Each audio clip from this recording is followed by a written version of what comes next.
Hello all, welcome back to my channel. నేను మీ Lavanya Rajanala. Bigg Boss season 9కి సంబంధించిన నా వీడియోస్ లాస్ట్ 1 వీక్గా రాలేదు because I was on official trip. కొంచెం టైర్డ్ అయిపోయి అక్కడ నుంచి వచ్చాక ఒక 2 days రెస్ట్ తీసేసుకున్నాను.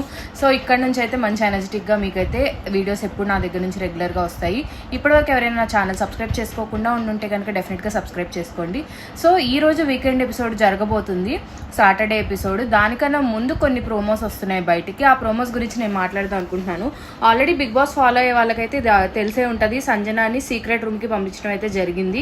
హౌస్ నుంచి మిడ్ వీక్లో ఎలిమినేట్ చేశారు అన్నట్టు ఒక స్క్రీన్ ప్లే అయితే జరిగింది. స్క్రీన్ ప్లే జరిగి సంజనాని తీసుకెళ్ళి ఒక సీక్రెట్ రూమ్లో కూర్చోబెట్టారు.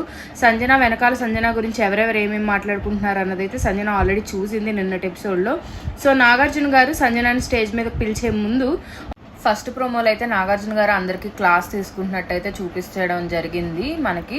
అందులో మెయిన్గా హరీష్కి లత్కోర్ అనే వర్డ్ అయితే అతను యూజ్ చేశాడో దాన్ని పోక్ చేస్తూ నాగార్జున గారు మళ్ళీ లత్కోర్ హరీష్ లత్కోర్ హరీష్ లత్కోర్ హరీష్ అన్నారు. ఆ తర్వాత నాగార్జున గారు హరీష్ని అడగడం అయితే జరిగింది. నువ్వు అంటేనే మీరు తీసుకోలేనప్పుడు మీరు అనాలని చెప్పినప్పుడు మీరు అవతల మనుషులు లత్తకోర్ అని అంటాం ఎంతవరకు కరెక్ట్ అని మీకు అనిపిస్తుందని చెప్పారు.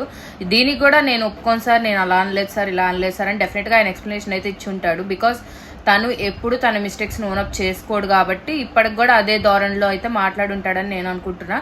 ఏదన్నా ఇప్పటికన్నా తన మిస్టేక్స్ తను ఓనప్ చేసుకుని నేను ఆ వర్డ్ అక్కడ యూజ్ చేయకుండా ఉండాల్సిందేమో అనేదన్నా కొంచెం రిగ్రెట్ ఫీలింగ్తో ఏదన్నా మాట్లాడితే కనుక కొంచెం ఇంప్రూవ్మెంట్ అయితే హరీష్లో వచ్చిందని మనం అనుకోవాలి.